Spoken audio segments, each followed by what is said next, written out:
এর মধ্যে টপ ব্রাসের যারা আছে তাদেরকে জেনারেল ওয়াকার নিজে মানে ব্ল্যাক শেডেড গাড়ি দিয়ে এয়ারপোর্ট একদম কিছু লোককে এয়ারপোর্টের মাধ্যমে কিছু লোককে ইয়ার মাধ্যমে কি বলে বর্ডার পর্যন্ত পার করে দিয়েছে বিজিবি সহায়তায়।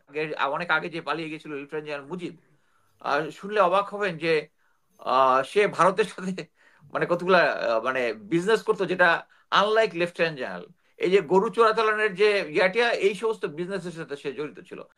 অ্যাকচুয়ালি আমি আমার যদ্দূর মনে পড়ে আরো 2 সপ্তাহ আগে আমি বলেছিলাম যে জেনারেল লেফটেন্যান্ট জেনারেল আকবর এবং লেফটেন্যান্ট সাইফুল এই দুজন আহ, পালিয়ে গেছে ভারতে।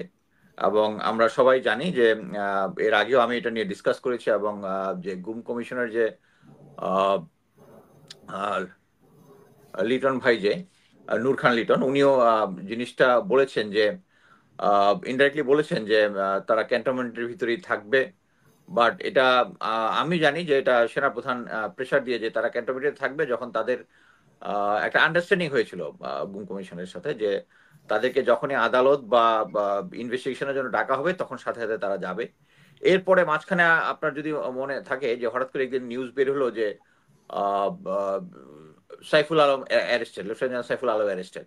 এবং এটার সাথে সাথেই অনেক পার্টি খুব দেখলাম, সরকারি গোয়েন্দা সংস্থা থেকে শুরু করে সবাই খুব অ্যাক্টিভ হয়ে গেল যে এরকম কোনো কিছু হয় না এটা প্রুফ করার জন্য। এবং আমার তথ্য মতে এর পরদিনই এই সাইফুল আলম এবং জেনারেল আকবর দুজনই অ্যাকচুয়ালি ভারতে চলে গেছেন একটা ইয়ার মাধ্যমে, না, কানেকশনের মাধ্যমে। সেদিন আমাদের যতটা মনে হয় যে 2-3 ঘন্টা রেখে ওনাকে মানে জিজ্ঞাসাবাদ ছেড়ে ওনাকে ছেড়ে দেওয়া হয়েছিল জিজ্ঞাসাবাদ করে। কারেক্ট। এটা সম্বন্ধে আমিও নিশ্চিত যে এরকম তাকে ডাকা হয়েছিল। বাট এই তথ্যটা হাইড করার চেষ্টা করছে, মানে আমি মেইনলি গুরুত্ব দিচ্ছি হচ্ছে তথ্যটা হুম। হাইড করার চেষ্টা করেছিল। এবং হাইড করার চেষ্টা করার পরে যে মানে যে ধরনের একটা পাবলিক পারসেপশন তৈরি হয়েছে, ওটা দেখেই অ্যাকচুয়ালি সাইফুল আলম, লেফটেন্যান্ট সাইফুল আলম বুঝতে পেরেছিলেন যে আমি অ্যাকচুয়ালি এই অফিসারদেরকে আর স্যারটা ডাকবো না, কারণ এই দুর্নীতির সাথে জড়িত, গুম খুনের সাথে জড়িত, they are not part of my uniform, they disgraced our uniform.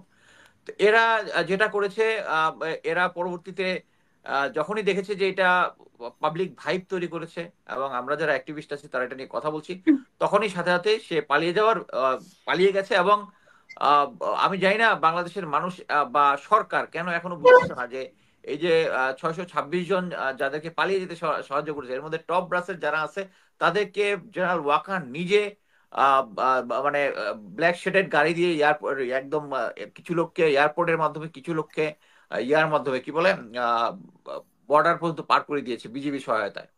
আহ, এরকম ইভেন মোস্ট অফ দ্য জিওসিরা এটার সাথে জড়িত ছিল। সো এই সিচুয়েশনে তারা এই লেফটেন্যান্ট জেনারেল আকবর এবং এই লেফটেন্যান্ট সাইফুল ইসলামকে বাঁচানোর চেষ্টা করছে। এবং যখনই তারা পালিয়ে যাওয়ার পরে, নিউজটা করার পরে, আমি একটা জিনিস আপনি অবাক হন দেন, এতদিন আগে আমি যেহেতু লোকজন আমার স্ট্যাটাস স্ট্যাটাস পড়ে, এটা কিন্তু এটা নিয়ে কিন্তু কথা শুরু হয়ে যাওয়ার কথা যে এরা কি আসলে পালিয়ে গেছে, কিন্তু মেন স্ট্রিম মিডিয়া আপনি দেখেন একবার কেউ জিজ্ঞাসা করে নাই। অনেক সময় অনেক ধরনের ইনফরমেশন তারাকে আমাকে কল করে যে আপনি যেটা বললেন এটা ঠিক কিনা, আমি বলি হ্যাঁ ঠিক বা না ঠিক, বা আমি তাদেরকে একটা গাইডলাইন দিই কি। বাট কেউ আমাকে জিজ্ঞাসা করলো না। এবং এতে বোঝা যাচ্ছে যে শেখ হাসিনার আমলে যেরকম মানে বাংলাদেশের মিডিয়াকে যখন প্রেশারাইজ রাখা ছিল, এখনো কিন্তু একই অবস্থায় আছে। এবং এই যে আপনারা সম্ভবত 2,45,00,000 বা এরকম একটা টাকার অঙ্ক যেটা আমি শুনলাম, এই টাকার অঙ্কটা অ্যাকচুয়ালি আমি মনে করি এটা হয়তো সাথে নিয়ে যেতে পারে নাই, সাথে নিয়ে যেতে পারে নাই, বা ডলার করে ফেলতে পারে নাই। এবং এটার সাথে মানে আমি মনে করি না ক্যান্টনমেন্টের একটা বাসা থেকে এভাবে চলে গেছে। এবং দে আর সাপোজ টু তাদের মানে এখন যে টেকনোলজি যেটা আছে এখন, আমি তো জানি যে এনটিএমসিটাকে কন্ট্রোল করে সেনাপ্রধান নিজে, ডিজিএফআইএনএসআই, তাকে সবসময় ট্র্যাক করার কথা। ট্র্যাক করার মাঝখানে এটা আন্ডারস্ট্যান্ডিং ছাড়া পালিয়ে যাওয়ার কোনো উপায় নেই। এবং এটা তো শুধু জেনারেল সাইফুল আলমের বলো, জেনারেল আকবরের কথা তো এখনই আসে না। জেনারেল আকবর হিজ কোর্সমেট, ও জেনারেল ওয়াকারের কোর্সমেট, এবং সেও ভারতে পালিয়ে গেছে অনেক আগে। এবং এটা আমি যেটা শুনেছি কন্ট্রোল করতে হচ্ছে আগে, অনেক আগে যে পালিয়ে গেছিল লেফটেন্যান্ট জেনারেল মুজিব। শুনলে অবাক হবেন যে সে ভারতের সাথে মানে কতগুলা মানে বিজনেস করতো, যেটা আনলাইক লেফটেন্যান্ট জেনারেল। এই যে গরু চোরাচালানের যে ইয়াটিয়া, এই সমস্ত বিজনেসের সাথে সে জড়িত ছিল। এবং যার ফলেই তার পালিয়ে যাওয়াটা, এবং সে পালিয়ে যাওয়ার কোঅর্ডিনেশনটা করেও সে অনেক টাকা কামিয়েছে। মানে ডিসগাস্টিং, মানে শেখ হাসিনা কতগুলো ডিসগাস্টিং লোককে প্রমোশন দিয়ে নিয়ে ওই পর্যন্ত গিয়েছে, এবং যেটার সাফারার এখন আমরা বাংলাদেশি জনগণ এবং বাংলাদেশ সেনাবাহিনী। ধন্যবাদ, তো আপনার ওনার বলবেন। বাসা না, ওনার বাসায় আজকে কেন অভিযান করা হলো? মানে মানুষের আই ওয়াশ করার জন্য, যে ওনাকে আমরা ধরার জন্য চেষ্টা করেছি, এরকম কোনো কিছু দেখানোর জন্য কিনা? মানে আপনি তো আগে থেকেই বলছিলেন, 2-3 সপ্তাহ আগে থেকেই বলছিলেন। But correct, correct. হ্যাঁ, বা আমি আমরাও জানি। অ্যাজিউম করি তারা তো জানে যে এই এই এই পালিয়ে যাওয়ার জিনিসটা অ্যাড্রেস করতে হবে এক সময় না এক সময়। সম্ভবত তারা প্ল্যান করতেছিল কিভাবে এক্সপোজ করা যায়, হয়তোবা এইভাবেই একজন করলেও পরবর্তীতে দেখবেন যে আকবরেরটাও নিয়ে আসবে সামনে।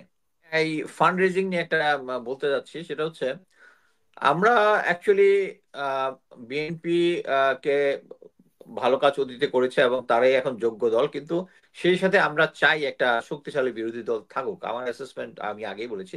সো আমি মনে করি এই ছাত্রদের দলটাকে স্ট্রং ভাবে দাঁড়াতে দেওয়া উচিত, এবং আমি মনে করি তাদের একটা মেইন জিনিস তো ট্রান্সপারেন্সি। আমি মনে করি যে কেউ যদি তাদের রাজনৈতিক দলকে কোনো ডোনেশন বা ব্যক্তিগতভাবে ইয়া দিতে চায়, যেমন আমি মনে করি যখন যখন এই আগস্টে আন্দোলনটা চলতেছিল, আমি বিভিন্ন ইন্ডিভিজুয়ালকে এবং বিভিন্ন গ্রুপকে আমি মাঝে মাঝে আমার সামর্থ্য অনুযায়ী আমি টাকা পাঠিয়েছি। সো আমি মনে করি যে এই ছাত্রদের দলটাকে আমি সহ অন্যান্য প্রবাসী যারা আছে এরা অনেকেই টাকা পাঠাতে ইচ্ছুক হবে। সো আমার মনে হয় তাদের একটা অফিসিয়ালি একটা এরকম একটা ওয়েবসাইট বা কোনো কিছু খুলে সাইট তাদের একটা সাইট থাকা দরকার, জি। থাকা দরকার, যাতে সাইট থাকা দরকার, যাতে আমরা যারা চাই ডোনেট বা করতে চাই। প্রবাসী যারা চায় বা দেশে যারা চায় তারা এই দলটাকে ভালোভাবে ইয়া করার জন্য, যাতে তাদের এই যে মানে যাদেরকে বলবো টাকার কুমির যারা আর কি, যারা তাদের স্বার্থ আমরা দিব ইনশাল্লাহ নিঃস্বার্থ হবে, স্বার্থ হুম। বিবেচনা না করে তারা টাকা দিবে, এরকম একটা ওয়েবসাইট মনে হয় খোলা উচিত মানে ছাত্রদের। ধন্যবাদ।